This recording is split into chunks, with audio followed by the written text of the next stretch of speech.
Hi price allot கர்த்தர் நாமத்துக்கு மகிமை உண்டாவதாக. இன்றைய வேதவசனம் உபாகம் 7ஆம் அதிகாரம் 14ஆம் வசனம் நமக்கு இப்படியாக சொல்லப்படுகிறது. சகல ஜனங்களை பார்க்கலாம் நீ ஆஸ்வதிக்கப்பட்டிருப்பாய், உங்களுக்குள் உங்கள் மிருக ஜீவனுக்குள் ஆணாகிலும் பெண்ணாகிலும் மலடியாக இருப்பதில்லை. அதாவது ஏசப்பா அந்த ஜனங்களை பார்த்து சொல்கிறார், இஸ்ரவேல் ஜனங்களை பார்த்து சொல்கிறாரு, என்னிடத்தில் நீங்கள் அன்பு கொண்டு என் கற்பனைகள் எல்லாம் நீங்கள் கை கொள்ளும் போது நிச்சயமாக நான் உங்களுக்கு சகலமாக உங்களுக்கு நன்மையாக கொடுப்பேன், உங்களை ஆசிரியத்தை நான் பெருக பண்ணேன். இடத்துல அன்பு கூற ஜனங்களை ஒருபோதும் கைவிட மாட்டேன், உங்களை அதாவது சகல ஜனங்களை பார்த்து உங்களை ஆசிரியமாக வைப்பேன் நான் சொல்லி ஏசப்பா அந்த ஜனங்களை பார்த்து சொல்கிறார். நம்மளோட வாய்ப்புள்ள சரி, ஏசப்பா இஸ்ரவேலை ஆசிரியத்துக்கு அவர் பிரியமாக இருக்குது, அவர் நம்மளை ஆசிரியத்துக்கு அவர் வல்லமுள்ள தேவனாக இருக்கார். உணவு கற்று நம்ம எப்பொழுதும் நம்ம கற்று நம்பி அவர் விசுவாசிக்கும் நிச்சயமாக அவர் செய்வார். அவருக்கு நம்ம அன்பு கூறும்போது சகமும் நம்ம நன்மைக்கு ஏதாவது நடக்கும். அதாவது நம்ம வாய்ப்புல சரி, நம்ம ஏதோ ஒரு ஆசிரியமாக காத்திருப்போம். ஆண்டவரே எனக்கு வாழ்க்கை எது கிடைச்சாலும் இருக்கும், அது கிடைச்சாலும் சொல்லி ஏதோ ஒரு ஆசிரியமாக கற்றுக்கிட்ட காத்திருப்போம். சில திருமணமாக ஆண்டவரே திருமணமாக நல்லா இருக்கும் ஆண்டவரே, சில கர்ப்பதி ஆண்டவர் எனக்கு ஒரு குழந்தை கிடைச்சா நல்லா இருக்கும் ஆண்டவரே, எனக்கு ஒரு வீடு கிடைச்சா நல்லா இருக்கும் ஆண்டவர், எனக்கு ஒரு கார் கிடைச்சா நல்லா இருக்கும் ஆண்டவர். ஏதோ ஒன்று கற்றுட்டு நம்ம ஆசிரியத்தை அவர்கிட்ட கேட்டு நம்ம காத்திருக்கோம். நிச்சயமாக அவர் நம்புகிற பிள்ளைகளை அவர் ஒருபோதும் கைவிடவே மாட்டார். நிச்சயமாக அவங்க காத்திருப்போம், ஒரு நாள் வீண் போகாது. ஒன்று கத்தர் உங்களுக்கு ஆசீர்வாதம் தருவேன்னு சொல்லி நீங்கள் காத்திருக்கும் போது நீங்கள் ஒன்று பண்ணுங்கள், கத்தரையே நம்பி கத்தரையே சார்ந்துருங்க. கத்தர் அதாவது உங்களுக்கு அவர் கொடுக்குற காரியம் தாமதமாக ஆனால் தடைப்படாது, ஒரு நாள் தடைப்படாது.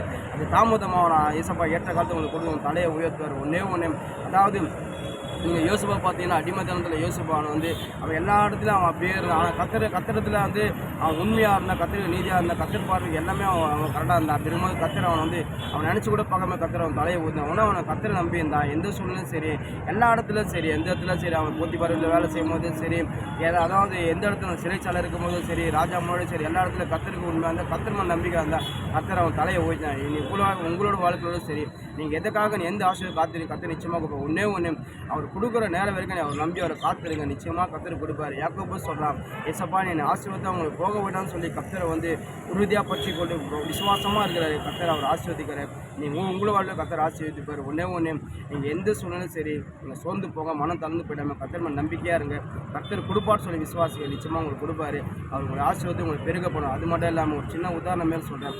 அதாவது நம்ம ஒரு மனுஷங்கிட்ட போயிட்டு ஒரு காசு கேட்குறோம். அந்த மனுஷகிட்ட காசு கேட்கும் அந்த மனுஷன் உங்களுக்கு தர வாங்கன்னு சொல்லும்போது அந்த மனுஷன் சொல்கிறாரு, நீங்கள் காலையில் ஒரு 10 மணிக்கு வாங்கன்னு சொல்கிற அந்த மனுஷன் உடனே நம்ம என்ன பண்ணுவோம், அந்த மனுஷன் தரேனார, ஏன்னா அந்த மனுஷன் நம்மளுக்கு கடன் தான் கொடுப்பாரு, அந்த கடன் தரேனார சொல்லி நம்ம என்ன பண்ணுவோம், 10 மணிக்கு சொல்ல 9 மணிக்கே போய்ட்டு அவர்கிட்ட போய் கேட்போம். இல்லை அந்த மனுஷனை சொல்கிறேன் எனக்கு ஒரு காசு வரல, 1 மணிக்கு வாங்க தரேன்னு. திருப்பி நம்ம 1 மணிக்கு அவர்கிட்ட போனால் அந்த மனுஷன் அந்த வீட்டில் இருக்க மாட்டோம். உடனே அந்த மனுஷனுக்கு ஒரு ஃபோன் பண்ணுவோம். எப்படின்னா அந்த மனுஷன் தரேன்னு சொல்லிட்டார்ல, அந்த மனுஷனை அதாவது நான் அந்த மனுஷன் இந்த தருவாரா தரமாட ஒரு நம்பிக்கை இல்லை, ஆனால் அவர் தரேன்னு சொன்னார், அதை நீங்கள் நம்பிக்கை. ஆனால் அந்த மனுஷன் உங்களுக்கு தருவாரா சொல்லி எந்த நம்பிக்கை கிடையாது.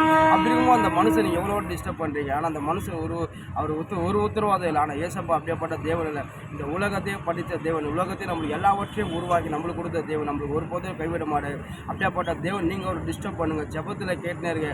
அதாவது ஒரு நம்பிக்கை இல்லாத ஒரு மனுஷரை நீங்கள் நம்பிக்கை வைக்கிறீங்க, ஆனால் நம்பிக்கை உள்ள தேவன் மேலே உங்கள் நம்பிக்கை வைங்க. அவர் மேலே நம்பிக்கை வச்சு அவர் டிஸ்டர்ப் பண்ணிருங்க. அவர்கிட்ட நீ கேட்டு நிச்சயமாக கத்தரை கொடுப்பாங்க, ஒருபோதே கைவிட மாட்டார். அவர்கிட்ட கேட்குற யாவரும் வெக்கப்பட்டு போவதை நாமத்தில் கதையில் அவர் செய்வார். ஒன்று நீங்கள் கத்தர் நம்ம கத்தரை விசுவாசியும் கத்தர் உங்கள் நிச்சயமாக ஆசிரியர் பெருகப்படும். ராமே.